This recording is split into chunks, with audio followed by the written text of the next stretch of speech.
ನಾವು ಮನೆ ಮಾಡ್ತೀವಿ, ಶೇಖರಣೆ ಮಾಡ್ತೀವಿ. ಇಷ್ಟನ್ನು ಸದುಪಯೋಗ ಮಾಡಿಕೊಂಡಾಗ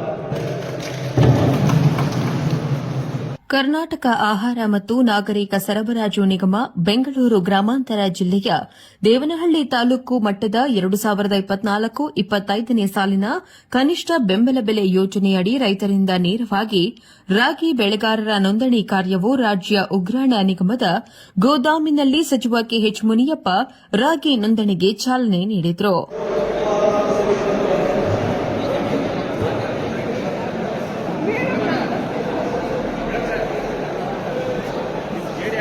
ಆಹಾರ ಮತ್ತು ನಾಗರಿಕ ಸರಬರಾಜು ಸಚಿವ ಕೆಎಚ್ ಮುನಿಯಪ್ಪ ಮಾತನಾಡಿ, ಕೇಂದ್ರ ಸಚಿವರಾದ ಪ್ರಹ್ಲಾದ್ ಜೋಶಿ ಅವರಲ್ಲಿ ರಾಗಿ ಖರೀದಿ ವಿಚಾರವಾಗಿ ಚರ್ಚಿಸಿ ಪಕ್ಕದ ರಾಜ್ಯಗಳಿಗೆ ರಾಗಿ ಬೇಡಿಕೆಯನ್ನ ನಮ್ಮ ರಾಜ್ಯದಿಂದ ಒದಗಿಸುವಂತೆ ತಿಳಿಸಿದ್ದು, ನಮ್ಮ ರಾಜ್ಯದಲ್ಲಿ ರಾಗಿ ಬೆಳೆಯುವ ರೈತರು ಹೆಚ್ಚಾಗಿ ಬೆಳೆದಿದ್ದು ರೈತರಿಂದ ನೇರವಾಗಿ ರಾಗಿ ಖರೀದಿಸುವ ಕೆಲಸವಾಗುತ್ತಿದೆ.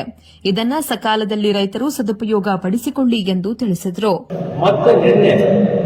ಮಾನ್ಯ ಮಂತ್ರಿಗಳಾದಂಥ ಪ್ರಹ್ಲಾದ್ ಜೋಶಿ ಅವರು ನಮ್ಮ ರಾಜ್ಯದಲ್ಲಿ ಆವಾಗಿ ನಾನು ಈ ಸಾರಿ ನಮ್ಮಲ್ಲಿ ರಾಗಿ ಜಾಸ್ತಿ ಬೆಳೆದಿದೆ.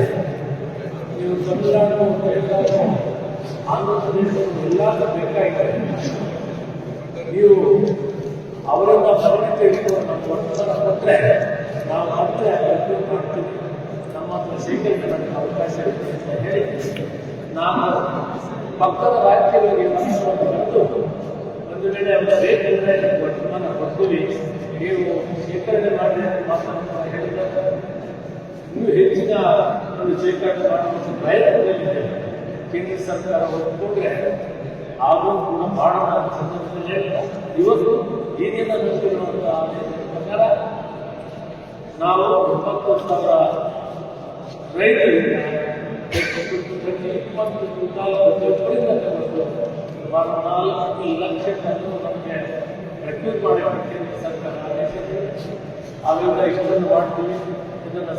ಈ ಸಂದರ್ಭದಲ್ಲಿ ಬೈಯಪ್ಪ ಅಧ್ಯಕ್ಷ ಶಾಂತಕುಮಾರ್, ತಾಲೂಕು ಗ್ಯಾರಂಟಿ ಯೋಜನೆಗಳ ಅಧ್ಯಕ್ಷ ಜಗನ್ನಾಥ್, ಕೃಷಿ ಸಮಾಜದ ಅಧ್ಯಕ್ಷ ರವಿಕುಮಾರ್, ಅಪರ ಜಿಲ್ಲಾಧಿಕಾರಿ ಅಮರೀಶ್, ನಿಗಮದ ನಿರ್ದೇಶಕ ಚಂದ್ರಕಾಂತ್ ಇನ್ನೂ ಹಲವು ಮುಖಂಡರಿದ್ದರು. ವಿನಯ್ ಎಂ, ಪ್ರಗತಿ ಟಿವಿ, ದೇವನಹಳ್ಳಿ.